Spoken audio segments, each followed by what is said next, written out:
Octopussy. My second favourite war film in terms of the sturdy performances. Now, not many people care for Octopussy, I understand, and it's not a bad film. I can understand why people don't care for it. The humour starts to creep back into the Bond film, into Octopussy, having been slightly dulled in 4 Years Only, or at least dulled down compared to what it was reaching in Man with the Golden Gun and Spy Loved Me, and Moonraker, of course. Octopussy is the first film I can remember watching in its entirety as a childhood memory anyway. We were in holiday with my grandparents in Bournemouth in 1992, so I would have been almost 7 years of age because it would have been the summer holidays, and for some reason I didn't go out. I think that was the day that I got some kind of sunstroke, because I just remember we went out in the morning, and next thing I'm lying on the sofa with everyone walking past me back and forth, so something wasn't right. And so Granny, my mum, dad and my 2 younger brothers went out to the amusements or whatever, and next thing I'm watching Octopussy. And I remember, Bond swinging through the trees, and especially the end line, "Oh, James," and all this stuff. And yeah, I like Octopussy. The pre-title sequence has got a rather haunting moment when 009 is being stalked through the woods towards the British ambassador's residence in West Germany, or East Germany. We'll say West Germany because he falls into the water, doesn't he? And he bursts through the window and falls down, and the camera's on him with the egg. And it's, if you don't like clowns, don't watch it. But yeah, it freaked me out, I think, initially. The song's not too shabby.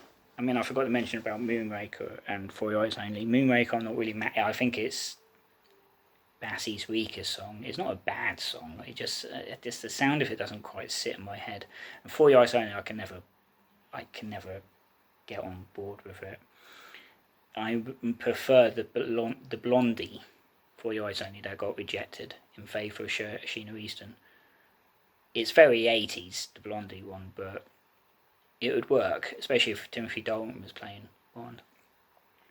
So Octopussy's got all-time high because you can't really get away with a straight face singing Octopussy, pussy, pussy, pussy, pussy.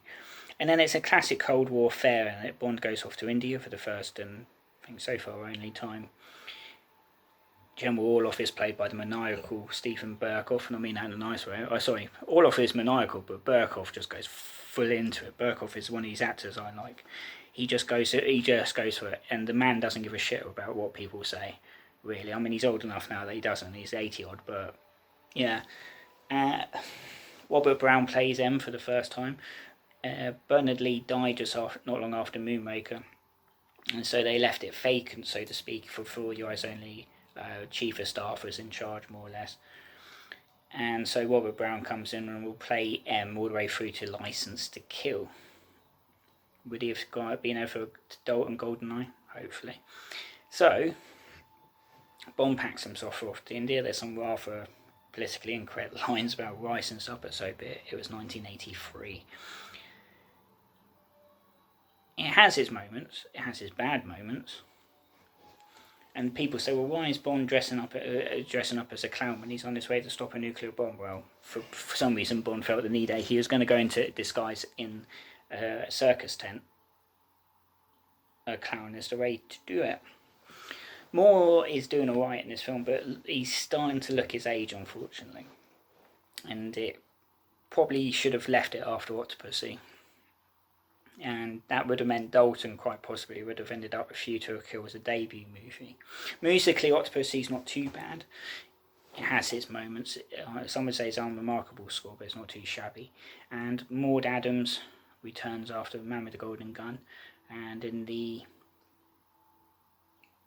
say, 8 years, she's matured a little, shall we say, but I think she's a very desirable looking woman in that film, and very much Bond's equal. I mean, she's got a bunch of women who know how to use guns and knives, and Bond is sort of he's outgunned technically. The death of Fiji is still a fairly moving moment in the film. Just Bond's expression, and you got to leave your imagination to what the body looks like, because he got set up by that idiot with the hacksaw. The punch up on the island is not too bad. It's excellent. It's nicely scored, and you got some guy falling down with an octopus stuck to his face.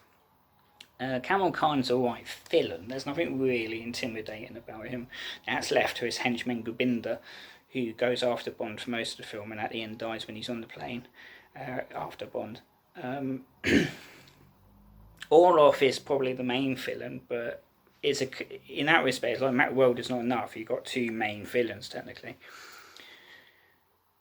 There's still some tension in Bond trying to get the nuclear bomb disarmed, and then you got the fight in India. It feels a little tacked on, but he has to go back and sort it out. And as I say, it ends rather well with Bond in a cast. So that leaves you one more Bond with Sir Roger Moore, A View to a Kill, which is 35 years old this year. We will then slap our way through the Daltons, probably, and do what we can as best as we can. So link in the description and on the end of the video. Hopefully you chaps will come over to the forum. I'll keep pushing it until my beard is entirely grey, which is very nearly. So take care, chaps.